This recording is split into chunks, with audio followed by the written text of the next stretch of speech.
Arts and science, engineering, physiotherapy, pharmacy, MBA and MCA admission நடைபெறுகிறது. ரத்னம் group of institutions. கால் 8448448909. வேலூர் மாவட்டம் குடியாத்தத்தில் கங்கையம்மன் கோயில் சிரசு திருவிழா வெகு விமரிசையாக நடைபெற்று வருகிறது. அந்த காட்சிகளை தற்போது பார்க்கலாம்.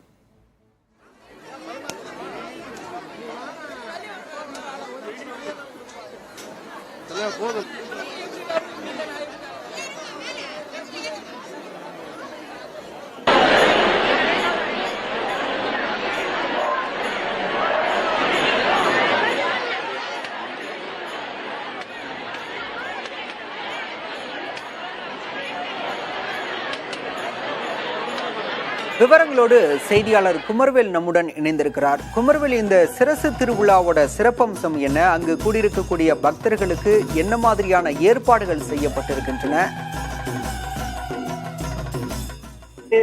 குடியாத்தத்தில் உள்ள கங்கையம்மன் கோவிலின் சிரசு திருவிழா வெகு விமர்சையாக நடைபெற்று வருகிறது. வைகாசி மாதம் 1ஆம் தேதி நடைபெறுகின்ற இந்த சிரசு திருவிழாவை காண்பதற்காக தமிழகம், ஆந்திரா, கர்நாடகா, கேரளா உள்ளிட்ட பல மாநிலங்களில் இருந்து லட்சக்கணக்கான பக்தர்கள் குவிவது வழக்கம். இந்த குடியாத்தம் கங்கையம்மன் சிரசு திருவிழாவின் முக்கிய நிகழ்வான அம்மன் சிரசு ஊர்வலம் தற்போது நடைபெற்று வருகிறது. அதன் நேரலை காட்சிகளை தான் நாம் தற்போது பார்த்து வருகிறோம். குடியாத்தம் நகர தர்ணாம்பேட்டையில் உள்ள முத்தாலம்மன் கோவிலில் இருந்து கோபாலபுரத்தில் உள்ள கங்கையம்மன் கோவிலுக்கு இந்த சிரசு ஊர்வலமானது நடைபெற்று வருகிறது. வழிநெடுகிலும் குவிந்துள்ள லட்சக்கணக்கான பக்தர்கள் அம்மனுக்கு நேர்த்திக்கடன் செலுத்தியும் மாலை அணிவித்தும் மலர் தூவியும் வரவேற்பு அளித்து வழிபட்டு வருகிறார்கள். ஏற்பாடுகளை பொறுத்த வரைக்கும் பாதுகாப்பு பணியில் வேலூர், திருப்பத்தூர், ராணிப்பேட்டை உள்ளிட்ட 3 மாவட்டத்தை சேர்ந்த 1000க்கும் மேற்பட்ட காவல்துறையினர் பாதுகாப்பு பணியில் ஈடுபடுத்தப்பட்டிருக்கிறார்கள். சுமார் 50க்கும் மேற்பட்ட இடங்களில் CCTV கேமராக்கள் பொருத்தப்பட்டு கண்காணிக்கப்பட்டு வருகிறது. அதே போல வரக்கூடிய பக்தர்களுக்கு ஏதுவாக அவர்களுக்கு வசதியாக குடிநீர் வசதி உள்ளிட்டவையும் ஏற்பாடு செய்யப்பட்டிருக்கிறது. இந்த திருவிழாவை பொறுத்த வரைக்கும் சிரசு ஊர்வலமானது இன்னும் சற்று நேரத்தில் கோபாலபுரத்தில் உள்ள கங்கையம்மன் கோவிலை சென்றடையும். அந்த இடத்தில் இருக்கக்கூடிய அம்மன் உருவத்தில் இந்த சிரசு ஆனது பொருத்தப்படும். இதுதான் முக்கிய நிகழ்வாகும். அம்மன் தலையில் சிரசு, அம்மன் உடலில் சிரசு பொருத்தப்பட்டு கண் திறக்கும் நிகழ்வை காண்பதற்காக கோவிலில் ஆயிரக்கணக்கான பக்தர்கள் குவிவார்கள்.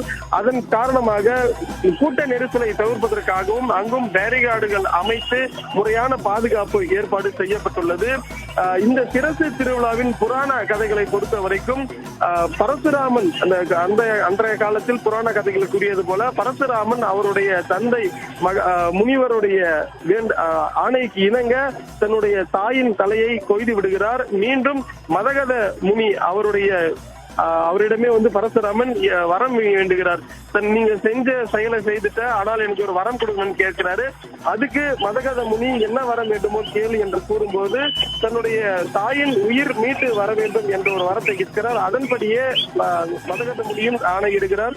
அந்த அடிப்படையில் இந்த ஒரு பெண்ணின் உடலை மாற்றி கொய்த இந்த நிகழ்வு அந்த அடிப்படையில் தான் தற்போது சிரசு திருவிழா வெகு விமர்சையாக கோலாகலமாக நடைபெற்று வருகிறது. பாலசுப்ரமணி, அம்மன் சிரசு ஊர்வலைக்கான லட்சக்கணக்கான பக்தர்கள் குவிந்து வழிபட்டு வருகிறார்கள்.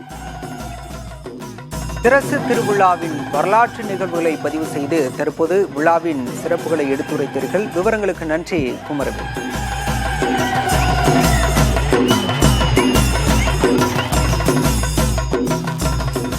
Arts and science, engineering, physiotherapy, pharmacy, MBA and MCA admission நடைபெறுகிறது. ரத்னம் குரூப் ஆஃப் இன்ஸ்டிடியூஷன்ஸ். கால் 8448448909.